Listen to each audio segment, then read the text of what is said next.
동화를 보면서 자린고비가 어떤 사람을 말하는 것인지 생각해보자. 자, 이야기 속으로 들어가 볼까? 옛날 어느 마을에 지독한 자린고비가 살았어요. 얼마나 지독한지 웬만한 구두쇠는 그 앞에서 말도 못 꺼냈어요. 자린고비는 입는 것은 물론이요, 먹는 것까지 아까워서 반찬 없는 맨밥만 먹었어요. 이렇게 매일 맨밥만 먹으니 아들 며느리가 가만히 있을 리 없었지요.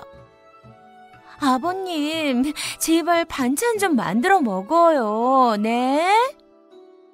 아들 며느리가 조르는 바람에 자린고비는 조기를 사다가 천장에 매달아 놓고 밥 먹을 때만 쳐다보게 했어요. 그러다 아들 며느리가 조기를 너무 자주 쳐다본다 싶으면 이렇게 호통을 쳤어요. 자다! 그만 쳐다봐라! 늘 이렇게 살다 보니 아들도 며느리도 차츰 자린고비가 되어갔어요. 어느 날 며느리는 빈손으로 장에 갔어요. 며느리는 생선들을 이리 뒤집고 저리 들었다 놨다 하면서 손에 비린내를 잔뜩 묻혔어요. 그렇게 생선 비린내가 잔뜩 밴 손으로 집에 돌아와 손을 씻고는 그 물로 생선국을 끓였어요. 그런데 좋아할 줄 알았던 자린고비 시아버지는 마땅치 않은 듯 혀를 차며 이렇게 말했어요. 아이고 아까워라. 그 손을 우물에 씻었으면 1년 내내 생선국을 먹을 텐데. 이렇게 지독한 자린고비에게도 친구가 있었어요. 끼리끼리 어울린다고 그 친구도 자린고비 못지않은 구두쇠였어요.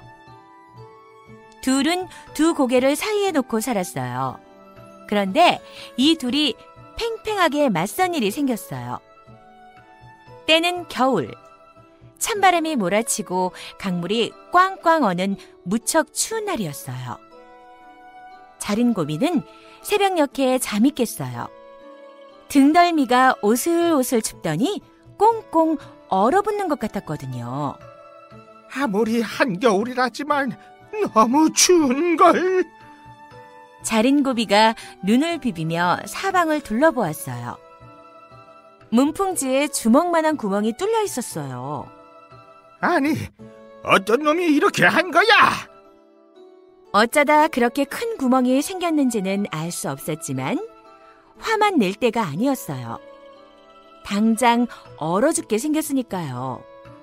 그런데 보통 사람 같으면 얼른 새 종이를 사다가 바르면 될 일이지만 자린고비는 그럴 수 없었어요. 아까운 돈을 그까지 종이 사는데 쓸 수야 없지.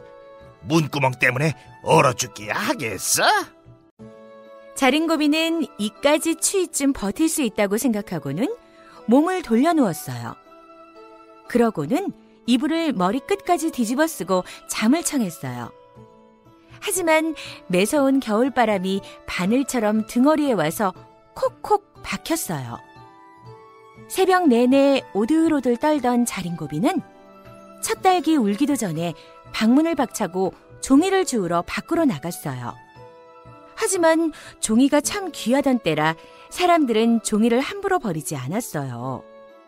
그러니 하루 종일 돌아다녀도 종이쪽 한 장 구할 수 없었어요. 낙심한 자린고비가 집으로 돌아가려는데 어느 장사꾼이 문풍지를 새로 바르고 있는 게 보였어요. 자린고비는 그 옆에 서서 혹시나 남는 게 있을까 하고 눈치를 보며 기다렸어요. 역시나 자투리가 조금 남았어요. 자린고비는 체면이고 뭐고 없이 장사꾼에게 부탁을 해서 자투리 종이를 얻었어요. 집에 돌아온 자린고비는 얼른 찢어진 문풍지 위에 종이를 덧발랐어요. 그런데 이런 어두운 종이가 구멍을 막기에는 조금 작았어요. 자린고비는 별 수 없이 참고 지낼 생각으로 몸을 새우처럼 웅크리고 자리에 누웠어요. 이불을 둘둘 말아감싸고요. 하지만 새로 붙인 종이가 세찬 겨울바람을 하루도 견디지 못하고 떨어져 버렸어요.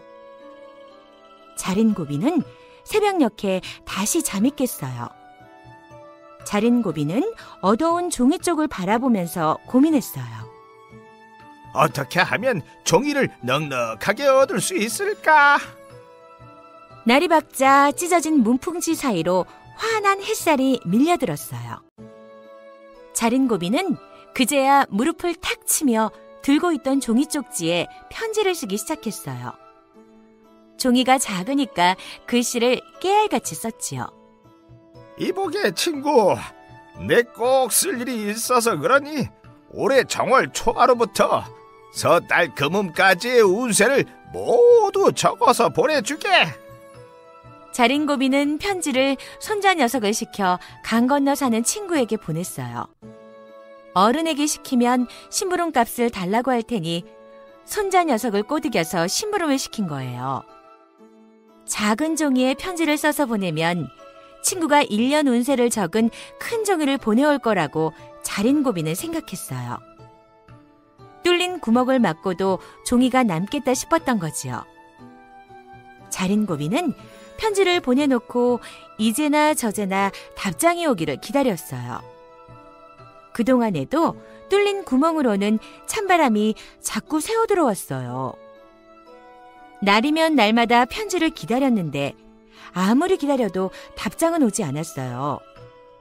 아무 소식이 없자 자린고비는 화가 머리 끝까지 났어요. 아니, 이런 고얀 친구가 있나? 귀한 종이에다 쓴 편지를 받았으면 하다못해 그만한 종이에라도 답장을 보내야지. 어쩌자고 아무런 소식이 없어? 자린고비는 그 길로 강 건너 친구의 집을 찾아갔어요. 아, 이 사람아, 남의 편지를 받았으면 얼른 답장을 보내야 할 것 아닌가? 자린고비는 다짜고짜 큰 소리를 지르며 불평을 늘어놓았어요. 그랬더니 친구가 혀를 차며 이런 말을 했어요. 이거 참 미안하게 됐네. 나도 답장을 보내고는 싶었지만 집에 마침 종이가 없어서 말이야. 일이 이렇게 되자 자린고비는 자기가 보냈던 종이 쪽지라도 돌려받아야겠다고 생각했어요. 그래야 손해를 안 볼 거라고 생각했지요. 아, 그럼 그 편지라도 돌려줄게. 그런데 친구가 하는 말이 더 볼만했어요. 그 편지 말인가? 마침 우리 집 문에 구멍 뚫린 데가 있어서 발라놨네. 질긴 것이 문구멍 바르기에 아주 안성맞춤이더구먼. 그 말을 들은 자린고비는 속이 터질 노릇이었어요. 세상에 이런 경우가 어디 있나? 남의 귀한 종이로 자기 집 문구멍을 바르다니! 화가 머리 끝까지 난 자린고비는 친구네 문구멍에 붙여진 편지를 다짜고짜 잡아 떼었어요. 그걸 떼가지고 나오려는데 친구가 허둥지둥 자린고비를 쫓아나와 이렇게 말하는 거예요.